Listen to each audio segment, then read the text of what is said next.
Fellow Toastmasters, any guess? Who's not a member yet? 2 non-members? 3? That's it? So you guys decided you want to join the greatest Toastmasters organization since creation? You all in? Your interviews yet? Okay. This is the education program, and I'm going to walk you through the actual items in the education program. Forgive me, I want to come down so I can be closer to speak with you. The education program, as we know, comes after what? Who's been to the meeting? After the first part of the business session. Okay? And the education program is the most important program on this entire program. So what I'm going to go through is the agenda items on the education program, starting from the chairman, lexicologist, table topic, speaker, and so forth, to give you an insight as to how to be a super Toastmaster, as JC would say. Okay, so I use the super Toastmaster logo to invoke some JC in me. Okay, so let's go to them. Okay, the first item on the program is the chairman. Okay, who is the chairman? The chairman is introduced by who? VPE, and he comes on. Okay, he should be the first to get to the meeting. No one should get to the meeting before the chairman. Why? He set the tune. Okay, he is in control of the meeting. No one is in charge of the meeting other than the chairman. When the EVP gives it to him, he's the boss. You understand me? He could shuffle the program any way he wants because the chairman runs the program. And we know that he managed the meeting. As such, if someone is missing, who knows first? Okay? Because prior to the meeting, the chairman makes a call. He doesn't wait till Thursday night, 8 p.m. to start working. He calls before. He makes sure everyone who's on the program gives him their bio because he has to introduce you. How does he introduce you if he doesn't know about you? He wants to find out information from you so that he can perhaps do his job properly. And his job is to introduce the speakers, and certainly he hypes them up. Okay? And he hypes them up equally. A chairman can't hype up speaker 1 and go low on speaker 2 and then come back up on speaker 3. Why? Equally, exactly. All gotta be equal. Okay? An equal hype. Okay? So, again, when the chairman introduces the speaker, he states their what? Objectives and the time. This is a very important thing that we miss a lot of nights. The speaker that said, Jess Kenny is coming on. But he doesn't say what Jess Kenny is going to do. Because at the end of the night, you're given a what? Speaker evaluation. Okay? Who you choose for speaker tonight? Your speaker tonight may be hype, but he may have missed his what? And he might even miss his what? Time. Okay? So the chairman, we wouldn't know unless the chairman say, Toastmaster Kenny is speaking on the icebreaker. His job is his objective is to introduce himself. His time is 4 to 6 minutes. So we know. If he goes off rail, okay, and talk about his job, we know. So again, the objectives has to be done, okay? And the time has to be given. So again, this is one of the slight challenges we have in the club, because I see a lot of nights. So let's stick to that, okay? And be aware when you don't see it again. You do not comment the speaker presentation. When the speaker spoke, when the speaker has spoken, when he's left the stage, you don't say, oh, that's a great presentation on blah, blah, blah, blah. That's your job. Whose job is that? Evaluator, okay? So bring him on, hype him up equally. When he leaves the stage, thank you, Toastmaster Jess Kenny. That's it, okay? You may want to speak on something else, but you don't speak on his subject, okay? His presentation. And again, your job is to lead in the applause, okay? When you introduce Jess Kenny, you lead in applause. So everyone could applause, okay? And of course, you don't leave the stage until Jess Kenny reach. Okay? You don't introduce Jess Kenny and sit down. Okay? Kenny has to be up there, and you shake his hand, then you sit down. Okay? Or he calls his name again, he wants to, Mr. Chairman. But you don't leave an empty stage. It's your stage. It's your show. It's your pilot. You're the pilot. You don't leave the cockpit empty. Okay? That's the chairman. And I put these little white spots here so that you can perhaps resonate on them. This role practices organization thoughts, delivering concise impromptu speeches, and time management. Okay? You guys with me? The next job is who? Okay. Last week we had two, right? And two word was Genesis. Okay? So the job is to state the role of the lexicologist. Did you do that too? Okay. You introduced a new word. Your new word was what? Now, again, just Genesis, was that on theme? Very good. So it's very good to make sure your word is on theme. You can use any old superfragilistic aspialagogus, any word you want to use. But it's good if your word is on theme, okay? Because when the EVP put his team together, he wants the team to go straight through. Everyone from the chairman. The chairman should be touting the theme. The lexicologist's word should be on the theme. Make sense? Okay? He stated the definition of the word. Did we say definition of the word too? Okay, very good. Get members to state the definition. Not a guest though, but anyone. State the definition of the word. Then after that we do what? We ask the guest to use it in the sentence. Okay? 1 or 2 sentences. If we have problems with someone not volunteering, volunteer them. Okay? You with me? 2, let's call somebody's name. Let them come up and say the word. You didn't get a definition there, right? Okay. So again, impress members to use it throughout the night. I've heard 1 or 2 uses of Genesis throughout the night. Okay? So again, with this, skills practice as a grammarian include planning, evaluation, interpersonal communication, and public speaking. Because we know the lexicologist role is also the what? Grammarian. Okay? Double duty. Okay, let's move along. Table topic master.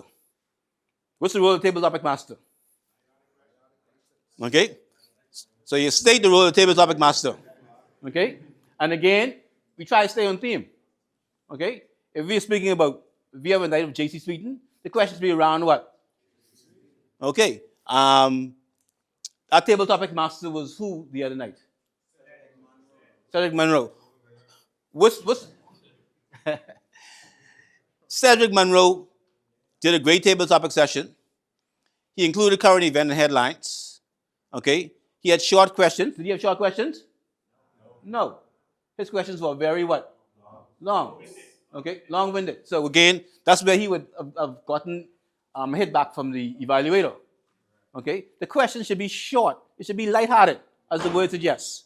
Okay? Don't give me a soliloquy or paragraph and then say what the statement with the question is, because you would have lost me.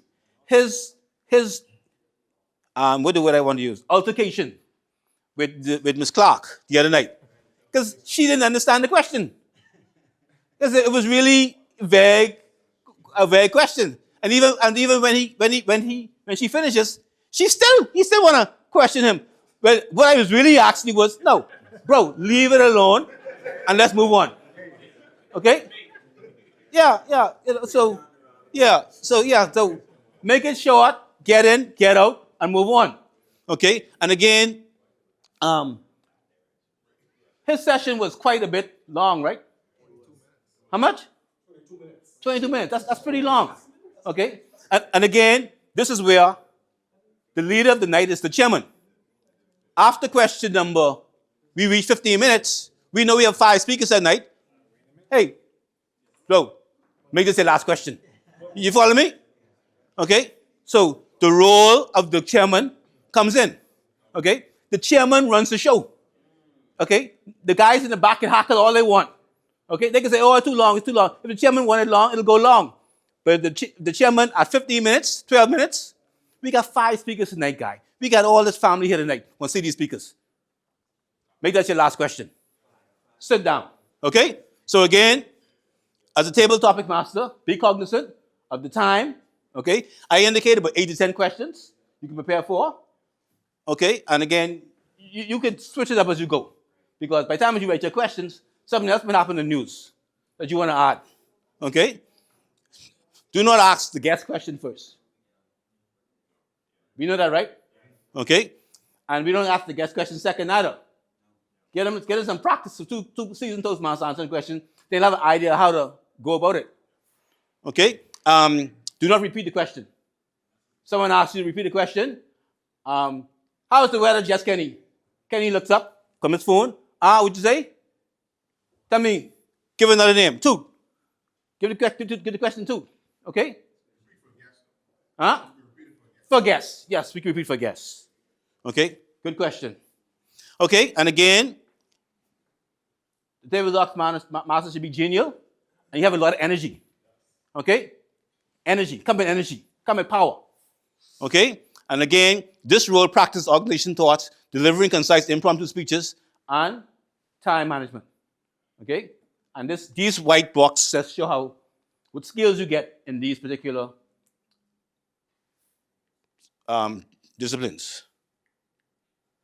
Okay? Speaker. Of course, we're not going to go through all the points of the speaker. But again, the speaker. Oh, we got a speaker tonight? Very good. Be prepared. Be prepared. Be prepared. Be prepared. Be prepared. Be prepared. That's the number one rule of speaker.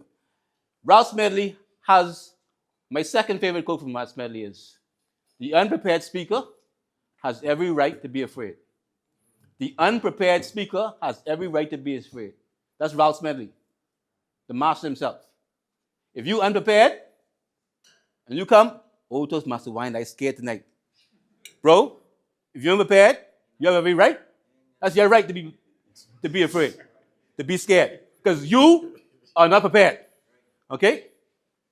So the unprepared speaker has every right to be afraid. You got labs, you got your mentors, okay? And you can call the EVP. So again, be prepared, align your speech and objectives with the project that you have, that you're given, okay? If possible, speak on the next theme. I'm still big on theme. We carry a theme from the chairman, the lexicologist, table topics, to where? Okay, so the theme, it's an awesome night is where the themes are lined up. When everybody's speaking on the theme. You feel me? Okay, it's not a must, but it's something I like. Mr. EVP.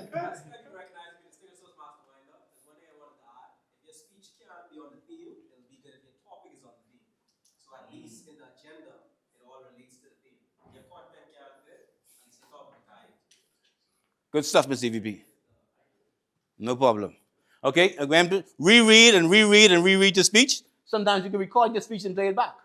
So you can have an idea of how I sound or what I could possibly adjust. Okay, and you can do those without assistance. Present at lab, consult your mentor. And again, when you leave the lectern, make sure the chairman is there when you exit. Okay, don't leave the lectern unattended. Okay, so speaker, we move along to evaluator. Okay, as the evaluator, you secure the evaluation form from the person you're evaluating. The pathways. Because how are you going to evaluate a person if you don't know their what? Objectives, their goals. To evaluate them, you have to get their goals. And that's where it starts. Okay? Give valuable, honest feedback. And again, persons in phase 2 and 3, 1, 2, and 3, an icebreaker. It's best to be gentle with those persons when you're evaluating them. Okay? There was a speaker evaluator last Thursday night. I think it was a little harsh on the initial speaker, on the icebreaker, because again, an icebreaker speaker is a delicate character. Okay? It's their first time out. Okay? It's their first time out, and you could actually discourage them from this program if you do it wrong. It's their first time out. Okay? So you don't want to discourage them. Huh? No, I ain't calling.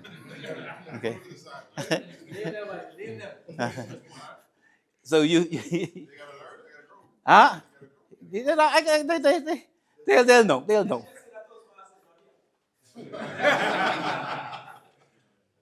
So again, we got to look at making sure that we do it right. Okay? We got to let them be gentle with them. Even if it's the worst speech in the world, you can't say that. Okay? They have to come and do phase 2. I'm not saying be dishonest. Okay? You can go back to the side. But again, 1, 2, and 3, be careful. Okay? We don't want to discourage anybody because this club breeds leaders. It's a fact. This club breeds leaders. It's a fact. Okay? Evaluation. Again, there are many methods of evaluation. Okay? You can come and sing a story, do a song, do a dance. Okay? But the standard method is called the sandwich method. Okay? Where we say something positive about the speech. In the middle, we put the heavy content, which you possibly could change, what I can caution you on. You can do this better. Then we come to the end with the positive. Thank you, Toastmaster Kenny. Great speech, and I'd love to see you again. Okay? So that's called the sandwich method. Okay? It's the simplest method, easy to use. Okay? And you can win an award of it. You can win speak a night of it, but you ain't gonna be heavy in an evaluation contest. But it's a powerful method. And you can use it. Very easy. And again, an evaluated skills practice, listening, critical thinking, and providing feedback and motivation. Okay? I find this to be one of the most everyday used skills I have found that I use quite a bit. Because even now, you look at something, you're now able to evaluate them critically. Beyond just the speech, if anything happened, you can say, hey, this should have gone like this should have gone like that, and make suggestions. Okay? So let's move it along. The general evaluator. Like the GE, he should be at the meeting first, right? Because he would know if the executive team is first, the room is set up properly. And again, before the meeting starts, he begins his work. He confirms his team. Okay? He confirms his team. If Bastian is on his program, he would call Bastian, hey, you're an evaluating night. You coming out? Confirms it. Make sense? All the speakers, all the evaluators are confirmed by him. And you make sure your team is in position at the meeting. If we see that the timer for the night is Rose, and Rose isn't here yet, we fire Rose, and we get another timer. Okay? Jess Kenny, you off the bench. You do in the night. Okay? And again, the chairman and the GE works together. Okay? Because the GE would ask the chairman would ask GE, hey, all your team here? Make sense? Okay? So all this happens behind the scenes. You don't see it, but you see nods happening and papers being shuffled around. Okay? It happens every night, every Thursday night. And again, do not reevaluate the speaker. As the GE, okay, you state your purpose as the GE, and when an evaluator evaluates a speaker, you put in things that you feel he may have missed. But you don't go and rehash the whole speech, the whole evaluation again. Make sense? That's not the job of GE. In fact, most times you say, thank you, Mr. Speaker, I concur with the GE, with the evaluator. Make sense? But if something missing that you want to add to it, you put it in. Okay? Now, I saw last week, as I indicated, that speaker who was dealt with a little bit harsh, we saw a seasoned general evaluator like Toastmaster Longley, he came back and he smoothed it. Okay? Nobody saw that, but he gave that speaker now more confidence. You saw it? Very good. Very good. Very good. Yeah, you know what I'm saying? Because again, he knew what happens when that happens. Okay? And now we all know, right? Okay. All right. And again, as the GE, your job is also to rate the room, evaluate the room. Okay? As a GE, you practice skills are critical thinking, organization, time management, motivation, and team building. Okay? Okay. I think I'm moving to this fast, Mr. Mr. Membership.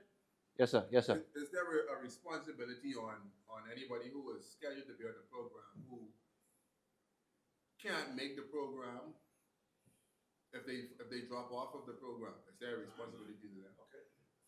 Okay. Thank you very much. Distinguished Toastmaster Poitier made a great point. The EVP would have selected you to be on this program. For some reason or not, you can't make it. You're obligated to come. You're obligated to make it. As soon as you find you can't make it, let the GE know. Let the VP know. Okay? Because he's now printing programs with your name on it. They would print out Jess Kenny, miss tonight. Okay? It looked bad on Jess Kenny. It looked bad on you. Okay? And again, you lose confidence with the VPE because he's afraid to put you down again. In fact, he might call on you again. You follow me? Mr. EVP, sound like you had a question? Mr. Chairman, if they want to know how to restore my thinking.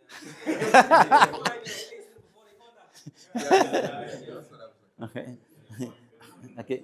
And again, I want to point out something here that this club is very large at this point in time. Okay? Very large. Okay? And when a club is large, sometimes it's hard to get on the program again to speak. Okay? You may be given speaking time in 3 months from now because the EVP has a lot of people who want to speak. Okay? So again, you're more inclined to, if you get time, speak, to get through the phase. Round in the late 90s, distinguished Toastmaster Major, late 80s, Toastmaster Michael Cooper, distinguished Toastmaster Michael Cooper, President Michael Cooper, he had so many people in the club that he had to start another club. He had to start another club, 600 members, so he could speak. He started KL Beach West 6796. Okay? 6796 had Toastmasters who were 1,600 natural members. But because there were so many members, you couldn't get a CC. You couldn't get the basic level of competent communicator. You couldn't speak because the guy is speaking every 3 months. You only get, yeah, and that's the reality. Yeah, and that's the reality. Okay, I'm thinking we may soon at that phase. But again, 6796 started. Okay, and there were genuine 1,600 members at that club. That club was a unisex club. Okay, that had females as well. But again, when I visited that club I started the club in 2004. I started 6 in 2004. And I wanted to fast track my certification. So I went to that club. That club they practiced fundamental 1600 policies. I'm talking stuck in 1986, 87. Stuck there. The original Smedley skills were there. Okay? So again, they were 1600 pure. But 6796. So my point again to the EVP, if you want to speak now. Okay? This club is getting very big. And it's going to be hard for him to put you on the program all the time. And again, bring your quality. Bring your quality. Okay, the last 3 roles, grammarian, arm counter, and timer. You basically state, back, sorry. Okay. Oh, sorry. Let's do it again. Okay. Dude, you had a big night. Okay. Then we had the arm counter. We had the arm counter on Thursday night. Okay. Okay, and again, whilst we look at these roles as simple roles, these roles practice active listening skills. Okay, because you can't be the arm counter G and you don't pick up.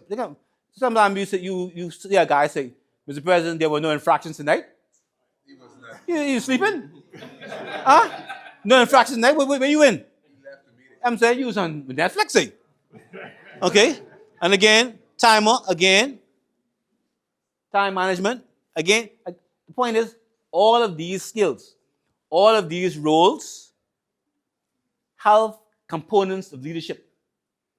Okay, and as I leave, there's one simple observation by Bob Smedley. It's my second Smedley quote. Okay, and when you say it again, remember, Winder say, Smedley say. Put me in it. Okay. Delegation Okay. of authority. He says, if you have 10 strangers in the room, 10 strangers, 10 persons who have never met each other before, the most effective communicator will become the leader in that room. You believe that? 10 strangers, the most effective communicator can become the leader. Mr. VPM.